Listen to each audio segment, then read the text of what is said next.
Sometimes destiny arrives in the back of a horse trailer, headed to the wrong address. When the GPS flickered and died on that dusty Montana road, the driver had no idea he was about to deliver a $200,000 mistake that would change everything about how we measure a life's true worth. Frank had been hauling horses for nearly 15 years, and he prided himself on never missing a delivery.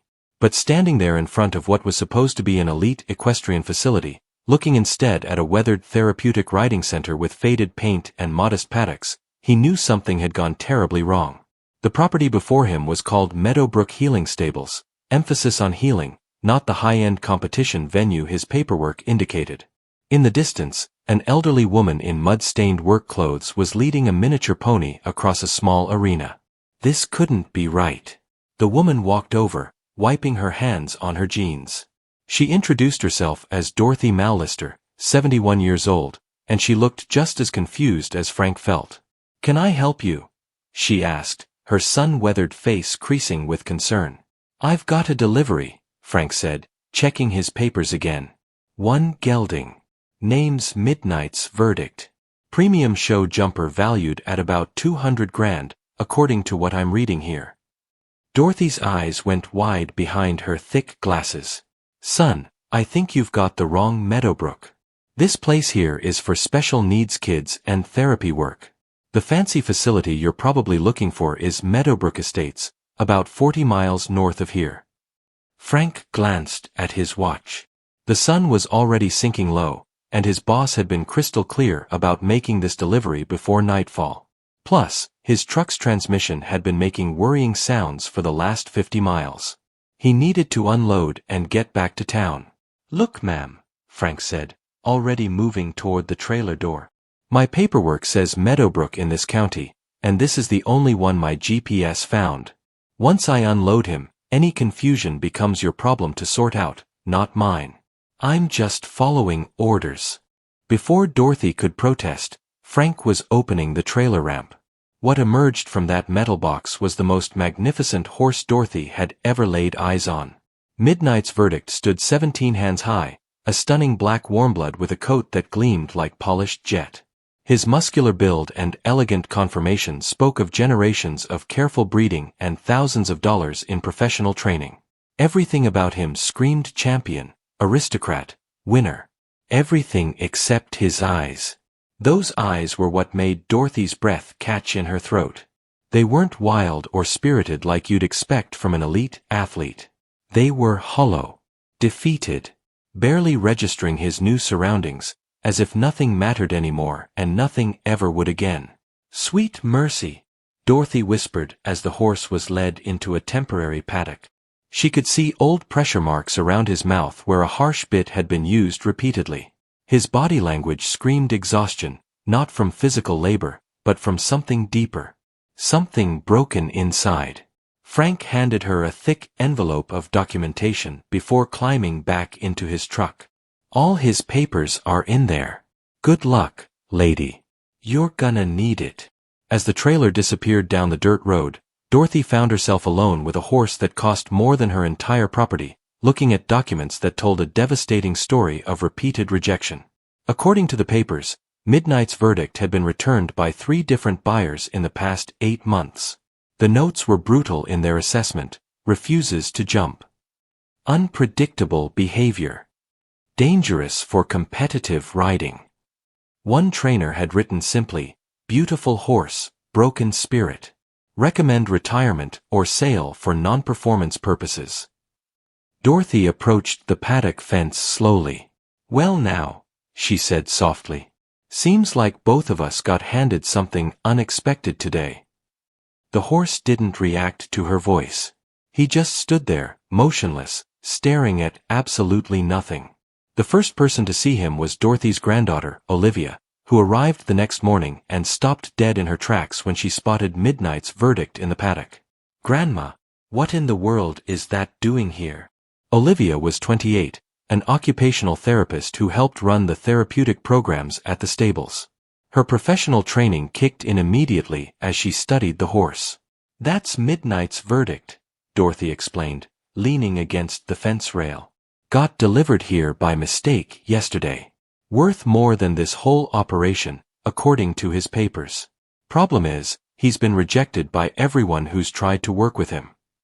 Olivia read through the documentation with a trained eye, catching details Dorothy had missed. Look at this timeline, Grandma.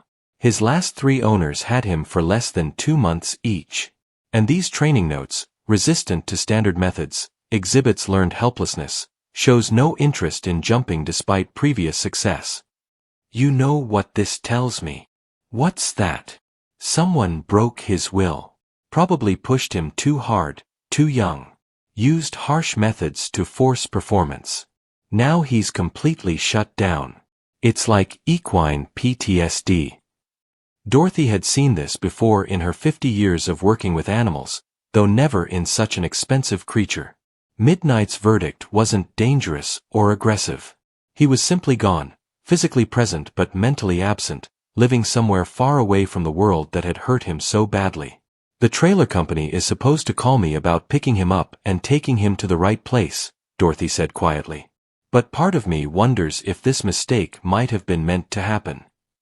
By afternoon, the situation became clearer, or rather, more complicated. The correct Meadowbrook Estates had been expecting a different horse entirely, a young mare for their breeding program. Midnight's verdict's actual destination had been a private buyer in California, but that buyer had just filed for bankruptcy. The horse's current owner, a wealthy investor named Sterling Moore, was unreachable on a business trip overseas. So basically, Olivia said after making a dozen phone calls, nobody knows what to do with him, and nobody's in a hurry to claim him. Then I guess he stays here for now, Dorothy decided. At least until someone figures out where he's supposed to go. That evening, something extraordinary happened. One of Dorothy's therapy students, a 9-year-old boy named Wesley who had autism and rarely spoke, broke away from his usual routine and walked straight to Midnight's verdict's paddock.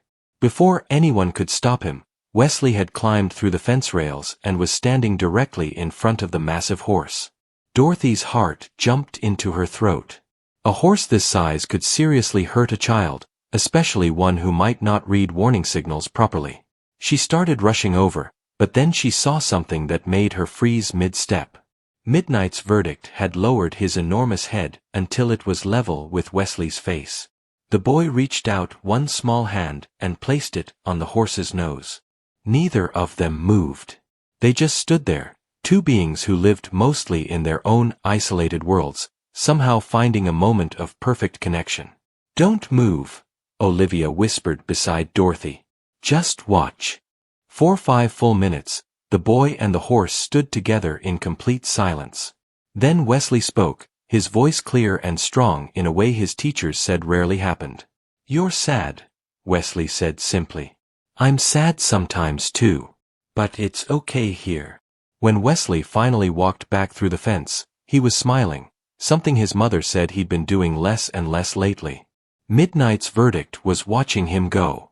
And for the first time since arriving, there was something other than emptiness in the horse's eyes.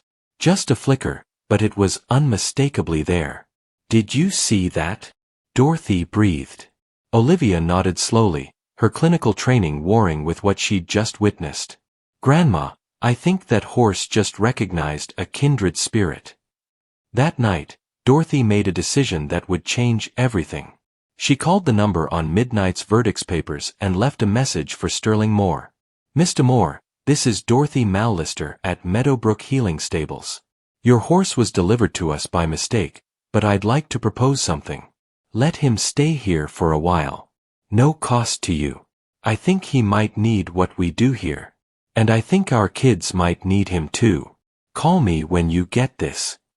The response came 3 days later, not from Moore himself but from his assistant, a harried-sounding woman named Patricia.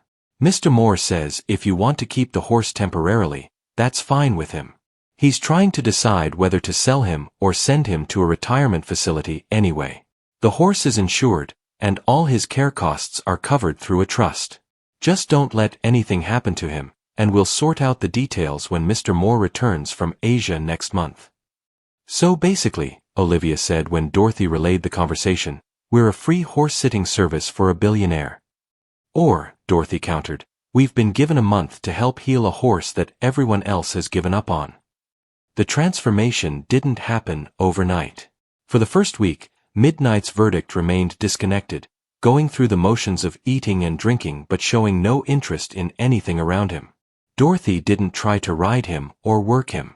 She simply let him exist, spending an hour each morning sitting on an overturned bucket outside his stall, talking to him about nothing in particular. "You know, I lost my husband 15 years ago," she told the horse one morning. "Everyone said I should sell this place, move into town, take it easy. But healing isn't about taking it easy. It's about finding something worth showing up for every single day. I think maybe you forgot what that feels like." The breakthrough came during the second week, when Wesley's mother brought him for his regular therapy session. The boy immediately asked to see the sad horse, and Dorothy, against her better judgment, let him spend time in the paddock while she supervised from just outside the fence. Wesley didn't try to ride Midnight's Verdict or put a halter on him. He just sat in the grass nearby and drew pictures in a notebook, occasionally talking to the horse about his drawings. Slowly, over the course of an hour, the horse moved closer, closer still, until he was standing directly over the boy, providing shade from the Montana sun. "He likes you," Wesley said matter-of-factly. "You should stay here forever." Something shifted in that moment. Dorothy couldn't explain it scientifically, couldn't point to a specific behavior change. But she could feel it. The horse was starting to wake up from whatever nightmare had consumed him. By the third week, other children were asking to meet Midnight's Verdict. Dorothy set strict rules: no sudden movements, no loud noises, always supervised, but she allowed brief interactions. A girl with cerebral palsy who struggled with confidence sat beside him and read aloud from her favorite book. A teenager with severe anxiety brushed his mane for 20 minutes in focused silence. A boy with Down syndrome taught him to play a game that involved touching different colored cones with his nose. None of it was traditional horse training. There were no jumping exercises, no performance goals, no pressure to be anything other than present. And somehow, that absence of pressure was exactly what Midnight's Verdict needed. Olivia documented everything with careful notes and videos, her professional interest piqued by what she was witnessing. "Grandma, this is remarkable.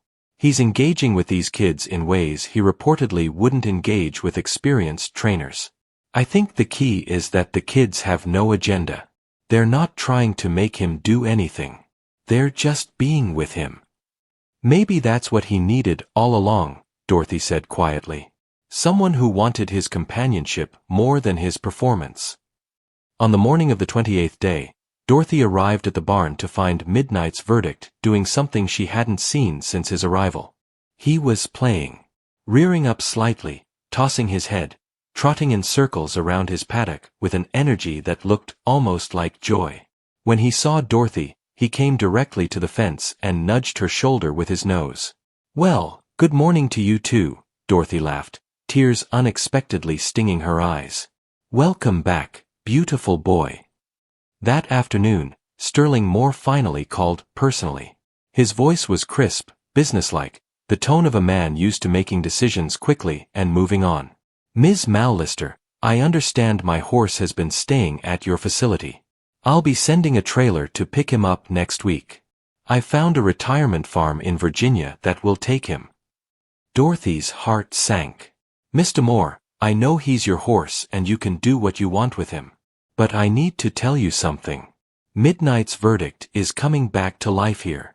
He's connecting with our therapy students in ways I've never seen before. Please, just come visit before you make a final decision. See what's happening here."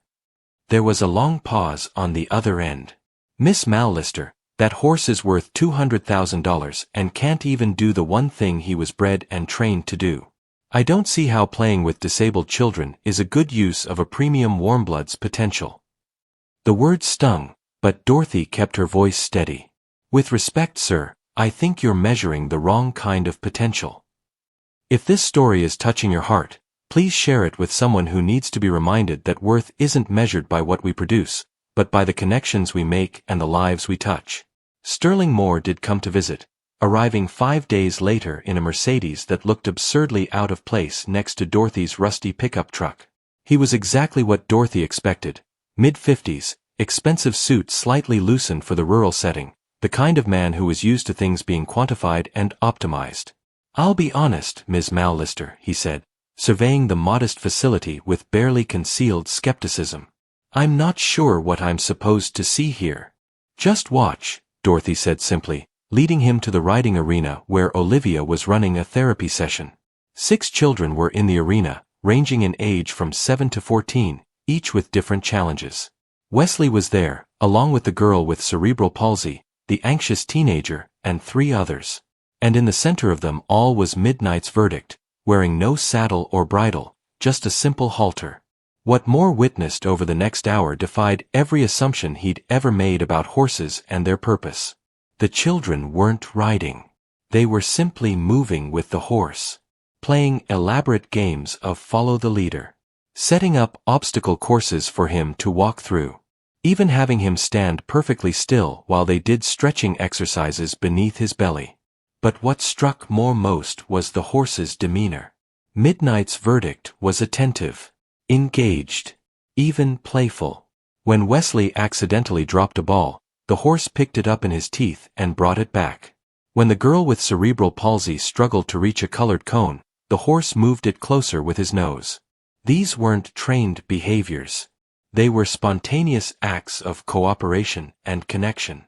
"That's impossible," Moore muttered, his voice barely audible. "That horse wouldn't even walk on a lead line without balking when I bought him 6 months ago." "That's because everyone was trying to make him be something he's not," Dorothy said quietly. "Sometimes the most valuable thing you can do is let someone be exactly who they are." After the session, Moore asked to see Midnight's Verdict alone. Dorothy supervised from a distance as the businessman entered the paddock, probably the first time he'd been this close to the horse since purchasing him. "I'm told you're a different animal now," Moore said, his voice lacking its earlier certainty. Midnight's Verdict studied him calmly, showing none of the anxiety or shut-down behavior from before. Then the horse did something that made Moore's breath catch in his chest. He stepped forward and rested his head against the man's chest. The same gesture of trust he'd been showing the children. Dorothy watched Moore's expression shift, saw the exact moment when a horse stopped being a financial asset and became a living being with needs and feelings and value that couldn't be measured in dollars.